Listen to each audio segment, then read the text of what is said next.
Hi everyone, welcome back to Canary Cast. We're back with you sooner than we'd thought with the club unveiling Kieran Dowell this morning. It took us all a bit by surprise, didn't it, Jake? The club kept it well under wraps. Yeah, I think we saw the video, WhatsApped each other. I was like, who's that? And then, Kieran Dowell, okay. Yeah, a bit out of the blue completely. But yeah, good sign and looking forward to seeing what he can offer the team. Yeah, me too. For a bit of context, just run through his career so far. So we've signed him from Everton. He's a 22-year-old attacking midfielder. Had a year left on his contract. Typical Webber fashion. He likes to do that. Yeah. He signed a 3-year deal. He was part of the England under-20 squad that won the 2007 under-20 World Cup. He has made Premier League appearances for Everton, just the two, and also one in the Europa League. Spent the 17-18 season on loan at Forest. So this is Farke's first season. That's right, Jacob, isn't it? Yeah.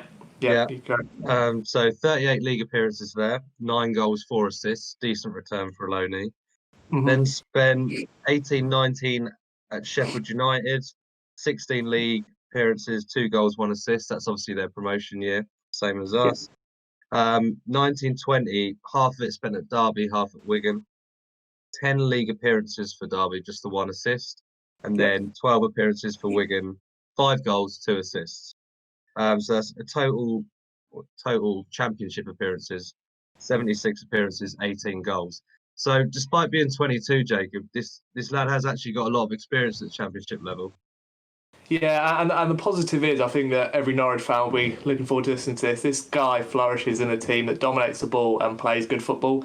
Like you said, Forest is probably his best spell. That's when Mark Warburton was there, former Brentford manager, and they played quite good free attacking football. And then when Aitor Karanka came in, who's known for his discipline, isn't he? Defensive discipline. He was kind of not used as much, so those stats probably look even better because the latter stages of that season under Forest, he really didn't feature, only from the bench really.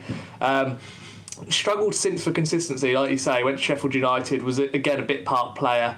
I remember him scoring a good headed goal against West Brom in the season. Obviously they went up with us. Flitted in and out there, and then like you say, Derby at the start of the season they were struggling themselves under Philip Cocu, and he himself couldn't really find a space there. But since he's gone to Wigan, obviously that hat-trick in that infamous 8-0 win against Hull, and he is a good player, mate. He picks up space as well, like you say, number 10, left-footed, reminds me of a mixture of Mario and Marco, really.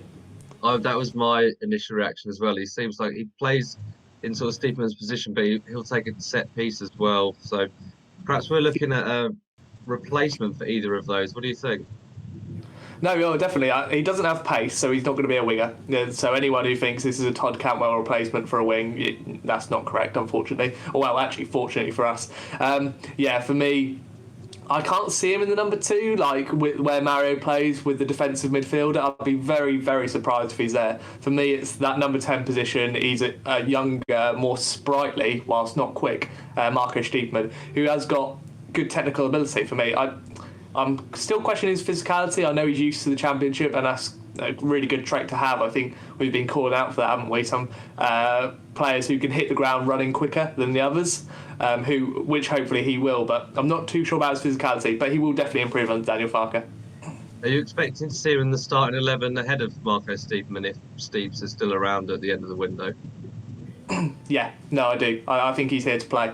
Otherwise, why would he come? You know, he could prolong his year out at Everton, go on loan again somewhere else, but he wants a place to kind of call home now. He said in his interview he's good mates with James Maddison, who obviously gave glowing reference to his time here, and look how quickly Daniel Farke helped develop him. I know obviously the natural ability was there. I don't think Kieran Dowell's that player, nowhere near that level yet, but he can definitely get up towards a Premier League player under Daniel Farke, definitely. It's interesting you say that because he's obviously spent about 2.5, 3 years on loan at Championship clubs.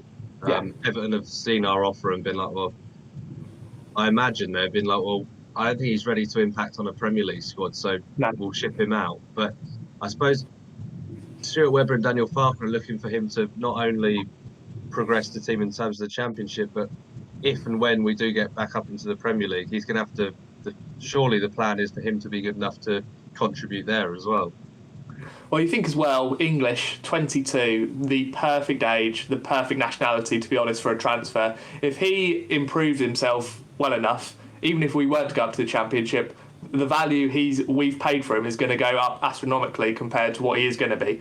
So for me, it's a win-win. You know, he's got Championship experience, he can influence the Championship, and he will only go up in value. Homegrown as well, of course. Yeah. What do you think is fair to ask of him in this first season? Tricky one, isn't it? I think, like you said, he's got 16 goals, 18 assists over 76 games. So again, like you say, he's got a lot of Championship experience. Marco was very good in the Championship, wasn't he? I think he got double in terms of 10 goals, around that for assists and goals in the Championship. If he's the regular starter, that's what you need, because the number 10 is pivotal in our system, isn't it? I think we've seen that this year, that with no creative influence in that middle or a missing piece, the team struggles. It would be very interesting if he plays in that 10. Then you want goals and assists at least 8 and 8. But if he's in the 2, which again I'd be very surprised. But you know, Daniel Farke pulls surprises all the time. Then you'd have to wait and see where he plays, I think, to properly judge. Squad's starting to take shape for this season, isn't it? That's City, McCallum, Daniel Sonani, Barley Mumba, Plaheta, Sorensen. That's seven or eight signs we've made now. We're going to have to start seeing players leave soon, I think. Yeah, and the video that we made with Hodgie that will be out soon, we talk about momentum shifts and all of that. I think that's what they're doing, mate. I think that players have kind of, you know, Pochettino obviously at Tottenham. After that amount of time, the players get tired of his methods. They can't go again. But I think we're starting to change the team, so players are ready to take Daniel Farke's system, because it's double training sessions, isn't it? It's absolutely ferocious in terms. That's why our fitness levels in the Championship are the highest. When we were last in the Championship, they were by far the highest, and they will be again, I'd imagine. And you need players to want to run through brick walls for them. I think that's why we're slowly changing the guard. I think we've rounded that off nicely. Is there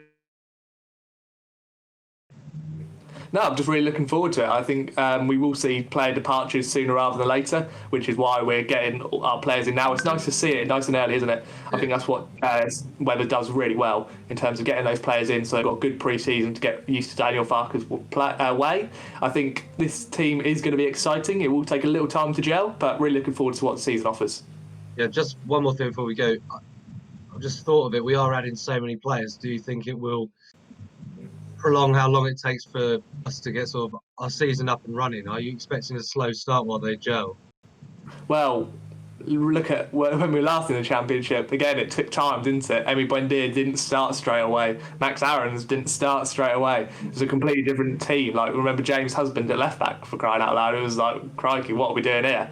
So we do need to, take time with it. He does need time to gel, but the other thing to look at now, does Daniel Farke have that time? Because there is pressure. Every game that Norwich go into, it looks like a scalp, doesn't it, for the other team, as a Premier League team has gone down. So do we have that time? I hope the fans don't turn their back straight away and keep supporting, because otherwise those players are going to find it even more tricky to kind of settle down and get used to the style of play that Daniel Farke requires. Yeah, agreed. Okay, great stuff. That's it. Kieran Dowell joins on a 3-year deal from Everton. Undisclosed fee at the minute. I did try and find out, but I've heard nothing as yet. Anyway, thanks for listening. Enjoy the rest of your week, and we'll see you soon. Cheers. Yeah.